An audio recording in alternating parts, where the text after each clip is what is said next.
रीतिकालीन कवि पद्माकर का ये बहुत ही प्रसिद्ध अवतरण है। गुलगुली गिल में गलीचा है, गुनीजन है। बहुत लोग इसे गाते हुए सुनाई दे जाते हैं।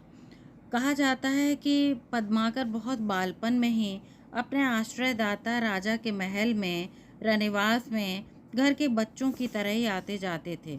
उन्होंने वहाँ महलों में सजी भोग विलास की वस्तुओं को बहुत निकटता से देखा और उसी का वर्णन यहाँ पर किया है, जो कि इस प्रकार है। गुलगुली गिल में गलीचा है, गुनीजन है। चांदनी है, चिक है, चिरागन की माला है। कह पद माकर त्यों गजक गिजा है सजी। सेज है, सुराही है, सुरा है और प्याला है। सिसिर के पला को न व्यापत कसाला तिन है। जिनके अधीन एते उदित मसाला है। तान उत कुताला है, विनोद के रसाला है। सुबाला है, दुसाला है, बिसाला चित्रसाला है।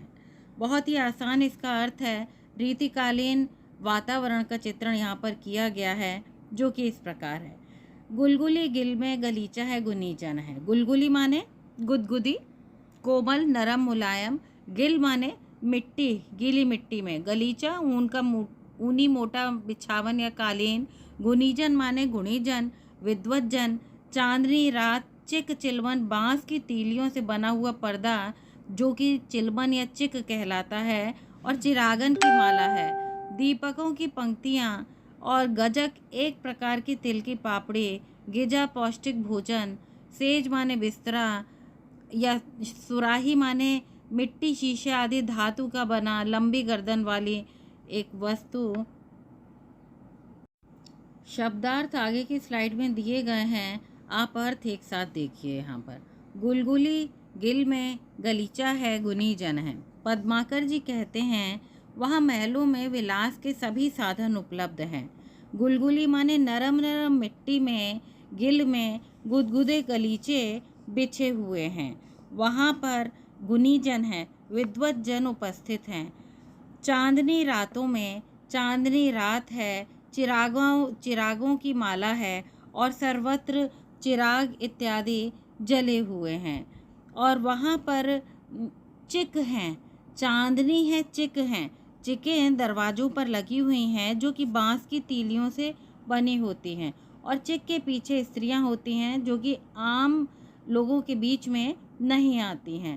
कह पद्माकर त्यों गजक गिजा है सजी, यानी इस प्रकार के सौंदर्यमय वातावरण में खाने के लिए मेवों से युक्त पौष्टिक गजक सजी हुई है। और सेज है, सेज भी सजी हुई है।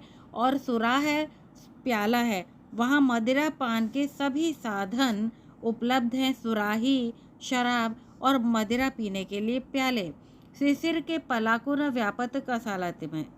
शिशिर माह की अत्यधिक ठंड भी उन्हें कष्ट नहीं दे रही है, व्याप नहीं रही है, क्योंकि उनके पास जिनके अधीन एते उदित मसाला हैं, इनके पास ओढ़ने के लिए पश्मीने के शॉल इत्यादि मौजूद हैं। उनके पास इस ठंड का आनंद लेने के लिए सभी प्रकार के उपकरण मौजूद हैं। गाने वाले गायक हैं, तान तुक ताला है, विनोद के रसाला हैं। कविता या तुकबंदी करने वाले कवि और आनंद उत्पन्न करने वाले व्यक्ति, सुंदर चित्रशालाएं इत्यादि सभी कुछ यहाँ पर ओढ़ने के लिए दुशाले और चित्र बनाने के लिए बहुत बड़ी बड़ी चित्रशालाएं मौजूद हैं। कहा जा सकता है कि राजभवन में विलास के सभी साधन उपलब्ध हैं। सुबाला हैं, सुंदर बालाएं हैं, ओढ़ने के लिए पश्मीने के दुशाले हैं, बहुत बड़ी बड़ी विशाल चित्रशालाएं। अर्थात सभी कुछ यहाँ पर परफेक्ट है, सभी कुछ यहाँ पर पूर्णता से प्राप्त है, जो कि रीतिकालीन कवियों या रीतिकालीन राजाओं के लिए होता है। शब्दार्थ की स्लाइड है यहाँ पर। इसके पश्चात व्याख्या इत्यादि भी आपको दी गई है। कहा जाता है कि रीतिकाल में राजा लोग बहुत अधिक सुरा सुंदरी और प्याले में लीन रहा करते थे। शायद उसी का संभवतः वर्णन यहाँ पर किया गया है। विशेष देखिए, पद्माकर एक दरबारी कवि हैं और रीतिकाल की रीति सिद्ध धारा के प्रतिनिधि कवि हैं। आपकी भाषा शुद्ध और सरल है, कला पक्ष उत्कृष्ट है। आपके साहित्य में विविध अलंकार मिलते हैं और पद्माकर को भक्ति, श्रृंगार और वीर तीनों रसों में सहजता और प्रवीणता से वर्णन करने की क्षमता प्राप्त थी। इसी प्रकार ये भी कहा जाता है कि पद्माकर की श्रृंगारिक रचनाएं अपने युग के अनुरूप हैं और यहाँ पर श्रृंगार की जो भावना है, उस समय देश छोटे छोटे भागों में विभाजित था और सभी छोटे बड़े राजा भोग विलास में लीन थे। डॉक्टर भागीरथ मिश्र का जो कथन है, कामदार छपे रेशम और मखमली वस्त्रों का पहनावा, विविध सुस्वादु व्यंजनों से युक्त भोजन, इन अमीरों का साधारण रहन सहन था। इस सामंती वर्ग में मदिरा का प्रयोग भी प्रचलित था। वे भी बहुत सी स्त्रियों और नर्तकियों को अपने रनिवास में रखते थे। इसी प्रकार पद्माकर के संदर्भ में आचार्य शुक्ल के कथन भी यहाँ पर प्रस्तुत हैं।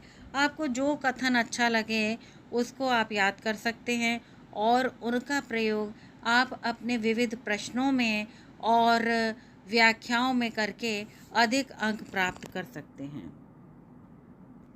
अगर हम पद्माकर की भाषा की बात करते हैं तो आपकी भाषा ब्रजभाषा है और बहुत मजी हुई भाषा है।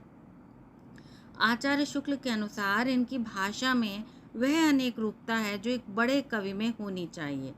भाषा की ऐसी अनेक रूपता गोस्वामी तुलसीदास में दिखाई पड़ती है। इस कथन को आप अवश्य याद करें और भाषा के साथ ज़रूर प्रयोग करें। इन्होंने शब्दावलियों में बिंबों का बहुत सुंदर प्रयोग किया है। आप पढ़ते समय आँखों के सामने रनिवास का वो रीतिकालीन चित्र बिल्कुल प्रस्तुत हो जाता है। इनकी कविताओं में मुहावरे व लोकोक्तियों का प्रयोग भी उल्लेखनीय है। अधिकतर स्थानों पर अलंकारों का सफल प्रयोग है। यदि आपको मेरे द्वारा पढ़ाई गई यह व्याख्या समझ में आई हो या अच्छी लगी हो तो कृपया चैनल को लाइक, शेयर और सब्सक्राइब